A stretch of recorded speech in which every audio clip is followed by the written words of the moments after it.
പരിശുദ്ധ ഖുർആൻ വന്നിറങ്ങിയതിവിടം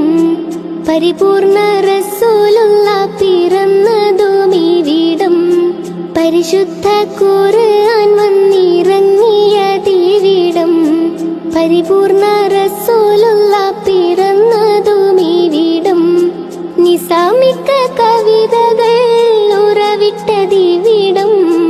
മസ്നവി കുറവയാം അറബിക്കെട്ടിവിടം തുടുത്ത സിക്കൂ മരത്തിന്റെ കനികളും ചെറാതെന്ന കിളികളും ചുടുകാറ്റിനൊലികളും ഇടയ്ക്കിടയ്ക്ക് കച്ചോട സംഘങ്ങൾ പോകുന്ന പാതകളും ഒട്ടകങ്ങൾ വരി വരി വരിയായി കാരക്കമരങ്ങൾ നിര നിര നിരയായി ഒട്ടിട